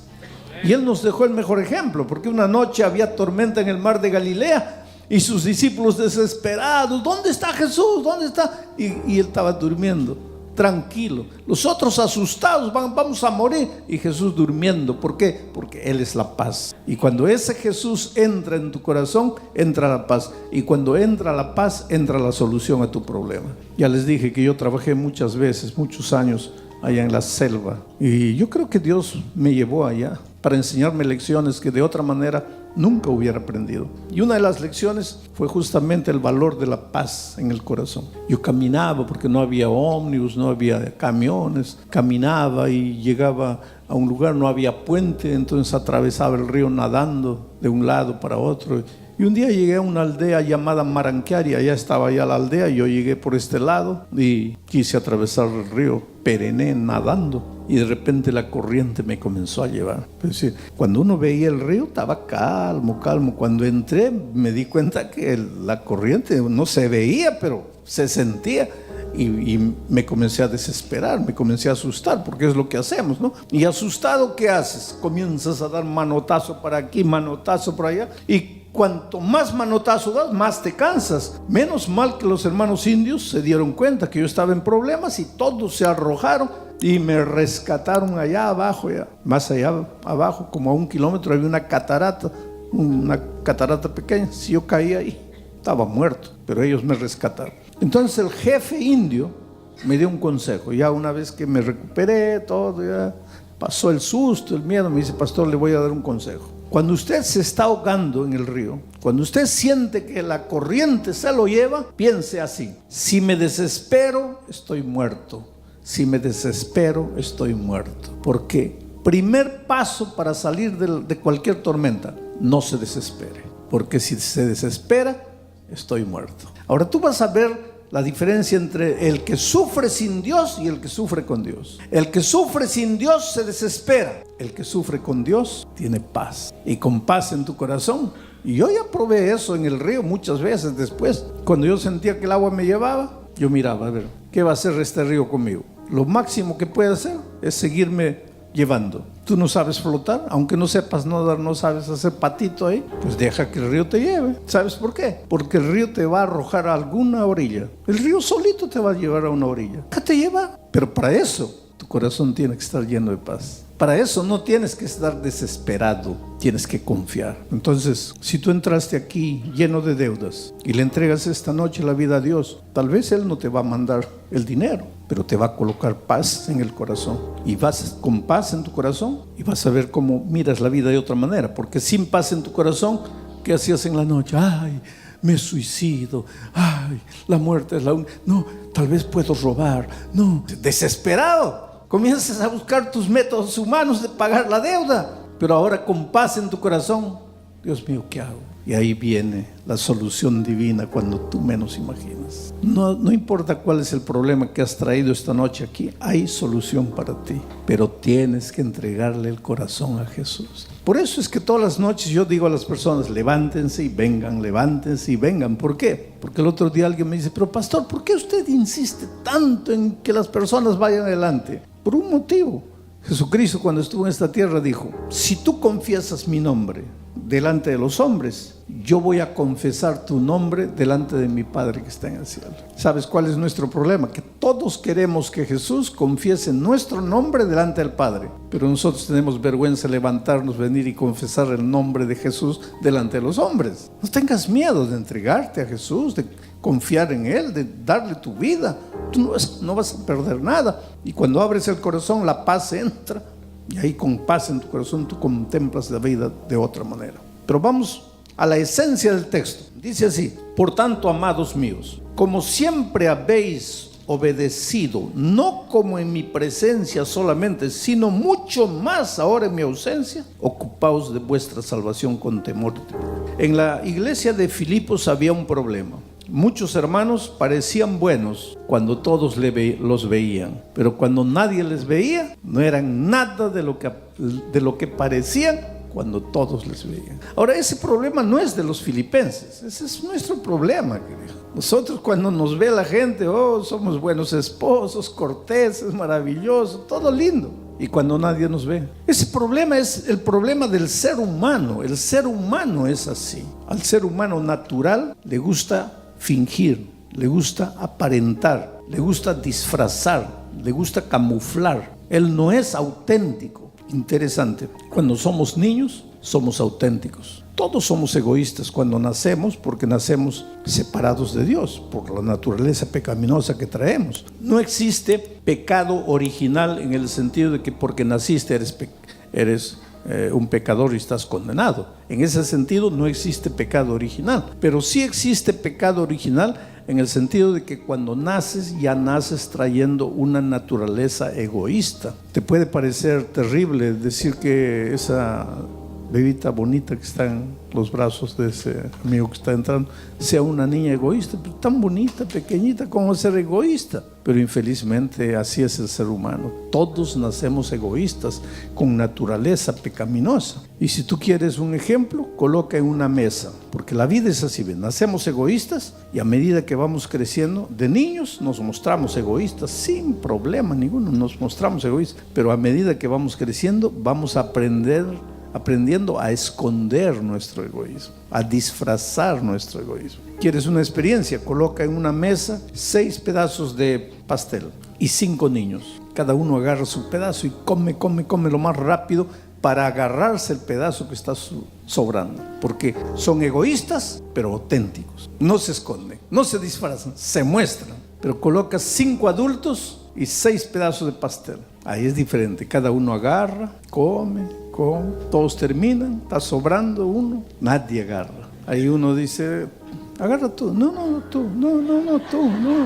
En el fondo todos se mueren de ganas de comer. Quiere decir que todos estos 5 adultos son maravillosos, nobles hombres cristianos de Dios. Son 5 egoístas que aprendieron a disfrazar, porque así es el ser humano. No te sientas pecador, así soy yo, Jorge, todos somos así, por naturaleza. Entonces, delante de las personas mostramos una cara. Cuando estamos solitos, somos otros. Ahora, el hecho de que somos así no quiere decir que eso está correcto, porque ahí entra el poder del Evangelio, el poder transformador del Evangelio. Y el plan divino no es que las personas estén ahí mostrando que son buenos cristianos, sino que sean cristianos de verdad, que sean victoriosos de verdad, que no haya nada que te amarra, nada que te esclaviza, que seas libre, porque uno de los secretos para tener paz en el corazón es tu libertad. Tienes que estar libre de sentimientos negativos, libre de pensamientos negativos, porque a veces nosotros queremos la sanidad del cuerpo, pero no queremos la sanidad del alma, cuando la sanidad del cuerpo es un resultado de la sanidad del alma. Tienes que estar curado por dentro para que estés curado por fuera. Tu más grande necesidad no es la curación del cuerpo, sino la curación del alma. ¿Y por qué todo esto? Por un motivo simple. Pablo dice: ocúpate de tu salvación. Quiero que te portes bien, no solo cuando yo estoy, sino cuando yo no estoy. Pero para esto, ocúpate de tu salvación. Y dice, pero con temor y con fervor. Entonces viene aquí una pregunta: en la vida cristiana, ¿tengo que esforzarme o no? Y esa es una lucha entre los cristianos, porque vienen unos cristianos y dicen: no tienes que esforzarte, tienes que confiar solamente en Jesús. Ahí vienen otros y dicen: no, que Jesús, Claro que hay que confiar en Jesús, pero hay que esforzarse. Entonces, nuevamente, hay dos grupos dentro de la iglesia. Unos que creen que hay que esforzarse para no caer en el pecado, y otros que no hay que esforzarse para no caer porque Cristo lo hace todo por nosotros. Pero entonces, ¿por qué Pablo dice así? Mientras yo estoy viajando, no quiero que te portes bien solo en mi presencia, sino también en mi ausencia. Y mientras estoy viajando, ocúpate en tu salvación con temor y fervor. Está hablando de esfuerzo. En otra parte, Pablo dice, ainda no resististe hasta sangrar. Qué terrible. Y Pablo dice, he peleado la buena batalla. Quiere decir que la vida cristiana es una batalla, una lucha permanente. Y en una lucha hay que esforzarse, ¿o no? ¿Hay lugar para el esfuerzo del cristiano en la vida espiritual? Claro que hay, solo que hay dos batallas en nuestra vida.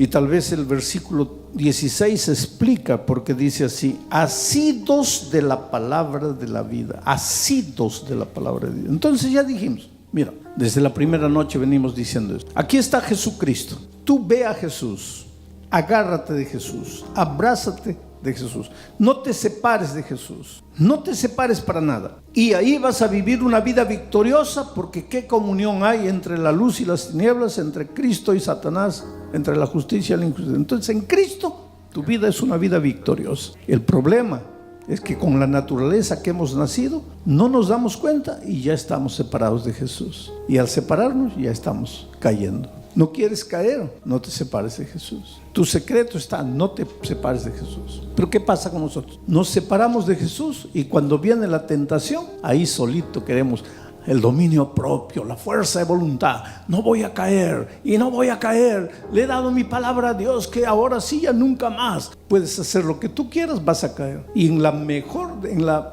peor de las hipótesis, si vencieras, esta victoria no te vale de nada, porque es tu justicia humana, y tu justicia para Dios es como trapo de inmundicia. Entonces, tu única solución es Cristo. Ahora viene la pregunta: ¿hay lugar para el esfuerzo en la vida cristiana? Claro que lo hay, pero no aquí, porque esta guerra la vas a perder. Hay lugar para el esfuerzo aquí. ¿Para qué? Para no separarte de Jesús. ¿Y qué cosa quiere decir no separarse de Jesús? Pues ese es mi tema del sábado de mañana. ¿Qué quiere decir no separarse de Jesús? Porque hay mucha gente que dice, yo estoy en Cristo, Cristo está en mí. Hay gente que levanta la mano y canta, oh Dios, gloria a Dios, aleluya, yo estoy en Jesús. Eso no es estar en Jesús. Yo no quiero decir que no puedas cantar, canta lo que quieras, pero cantar no es estar en Jesús. Cerrar los ojos, Señor, estoy en ti, eso no es estar en Jesús. Emocionarse y llorar, eso no es estar en Jesús. El estar en Jesús es una cosa práctica que la voy a explicar el sábado de mañana. Pero lo que tienes que hacer, aquí necesitas esfuerzo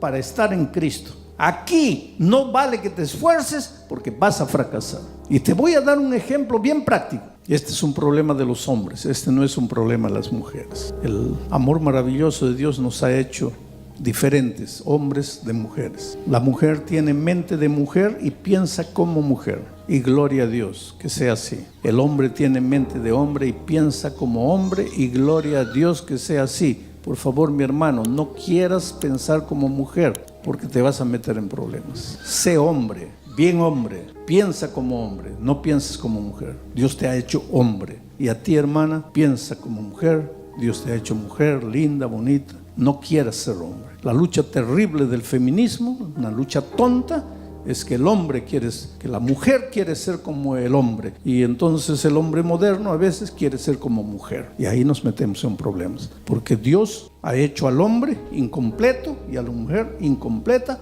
para que juntos sean completos. ¿Cómo vas a entender a tu esposa con cabeza de hombre? Nunca la vas a entender. No trates de entender a tu esposa, te vas a volver loco. Las mujeres no fueron creadas para ser entendidas, fueron creadas para ser amadas. Ama a tu esposa.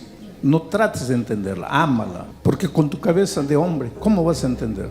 Porque para la mujer hay cosas simples, detalles bonitos de la vida que significan mucho. Si tú agarras una rosa linda de estas y la entregas a tu esposa, la haces llorar de emoción. Pero para ti, ¿qué significa una rosa? Que alguien te traiga una rosa, ¿qué te toca? Nada. Que te traigan $100, eso te emociona. Porque la vida está hecha. Que la mujer le diga al hombre te amo, para él hasta es una tontería, aunque quiere ser amado. Pero dile a la mujer que la amas la derrites. Porque son dos mentalidades diferentes. Entonces hay un problema que los hombres tienen que las mujeres no pueden entender. ¿Por qué? Porque mujer es mujer, tiene cabeza de mujer. Alguna vez las hermanas se han preguntado por qué un hombre mira a una mujer y se la queda mirando así, mirando, hasta que desaparece en la esquina. Tú no vas a ver nunca una mujer que mira a un hombre bonito y se queda mirando, y jamás vas a ver eso. La mujer puede mirar, ve un hombre bonito y sigue tranquila. Pero el hombre no, el hombre se queda mirando.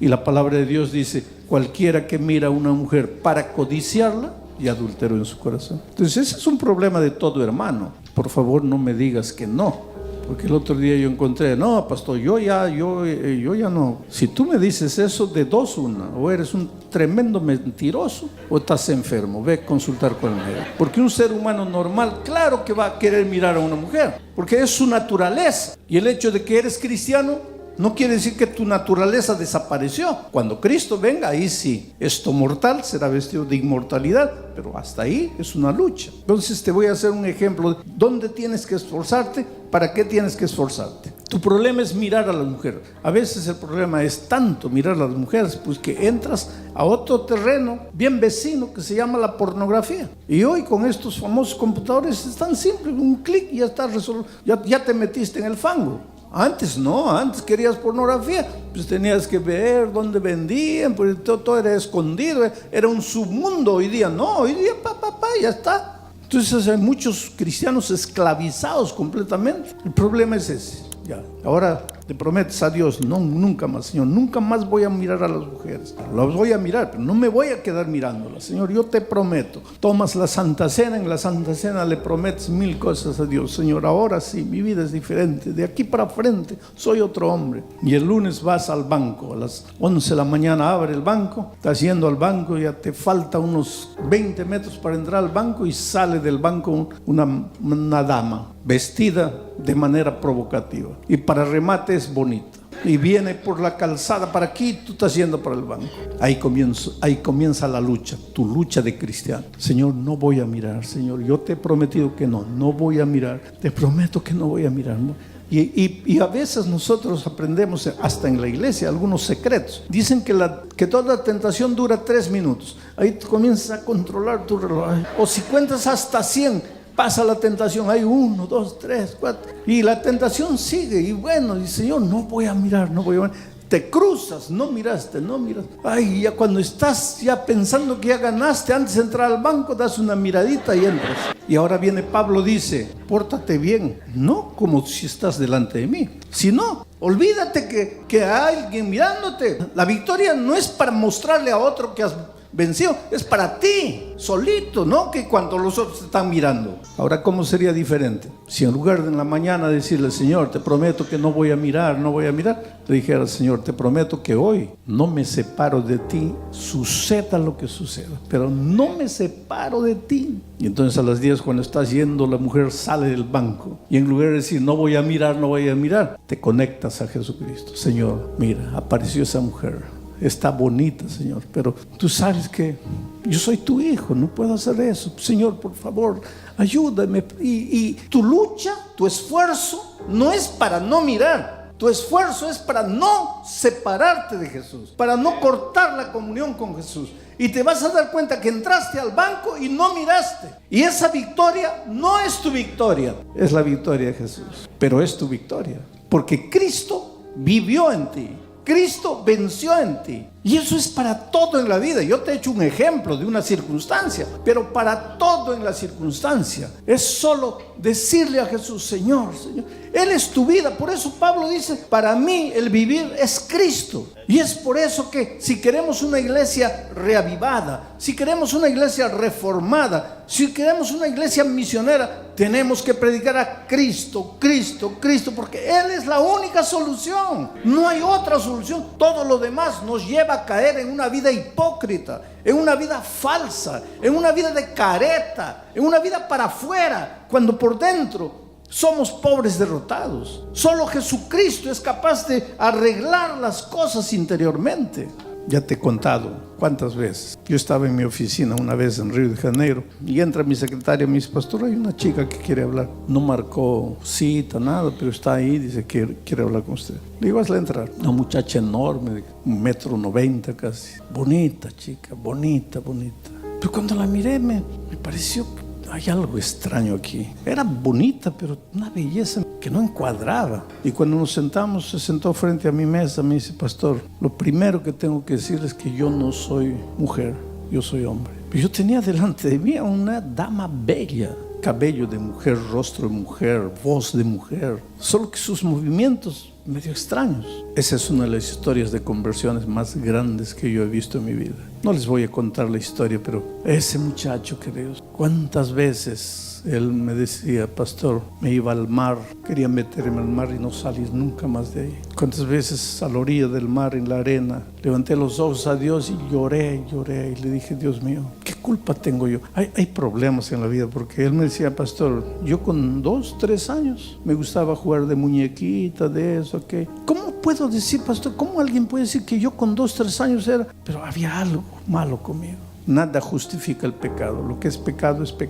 Y la mayor prueba es que él me decía, pastor, lo peor es que yo no soy feliz. ¿Cuántas veces me he mirado al espejo y me he dicho, es una opción tuya, la iglesia está equivocada, no, todo está mal, tú eres tú acéptate como el pastor, pero no soy feliz. Ya me he intentado matar 3 veces. No tengo paz. La lucha de ese muchacho, 1 mes, 2 meses, 3 meses. Un día desapareció. Años después.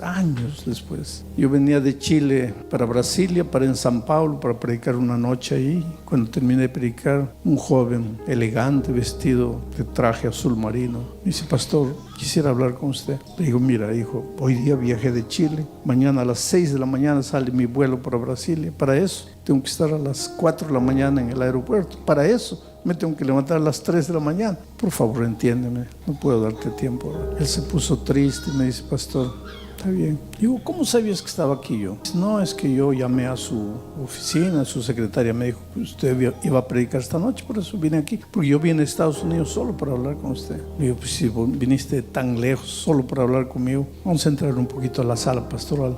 ¿Qué es lo que te pasa? Porque lo veía emocionado, un muchacho elegante, alto, fuerte, bonito, pero emocionado. Pastor, ¿usted no se acuerda de mí? No. Me dice, pastor, es que yo ya hablé con usted en su oficina en Río de Janeiro hace muchos años, solo que yo fui vestido de mujer. ¿Se acuerda de mí? Yo jamás me olvidé de ese muchacho, pero ahora era completamente diferente. Y le digo, pero no puede ser tú. ¿Tú eres esa chica que me visitó? No puede ser. Y él me dijo, pastor, ¿usted no cree en los milagros que predica?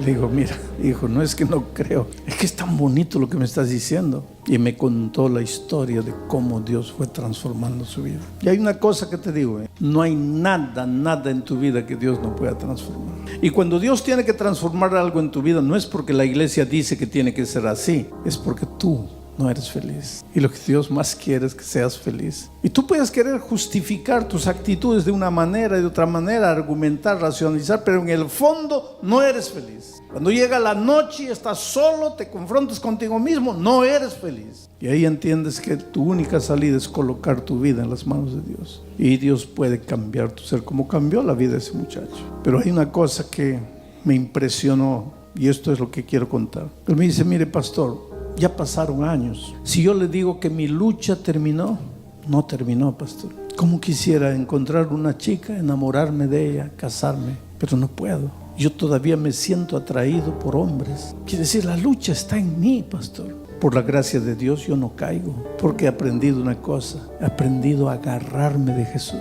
Y en el momento de mayor tentación me abrazo de Él y lloro con Él y le pido, y de repente cuando me doy cuenta, la tentación pasó. Y Él, emocionado, así con lágrimas, me dice, pastor, ¿cuándo acabará mi lucha? Le dije, hijo, no te preocupes, tu lucha es tu lucha, pero tú estás hablando con un hombre que tiene sus luchas. Y yo también, cuántas veces le digo a Dios, Señor, ¿cuándo va a acabar mi lucha? Y yo creo que todos ustedes en algún momento le dicen a Dios lo mismo. ¿Cuándo va a acabar nuestra lucha? Cuando Cristo vuelva. Pero hasta que Cristo no vuelva, por lo que más quieras, agárrate de Jesús. Ve a Él, llora con Él, grita con Él, pero no te sueltes del brazo poderoso de Jesucristo. Entonces Él va a vivir sus obras de victoria en ti. Él es la vid, tú eres el pámpano. Si estás conectado a Él, vas a llevar mucho fruto. Tu única salida es Jesús. Si esta palabra tocó tu corazón, no te detengas aquí. Sigue escuchando lo que Dios tiene para ti.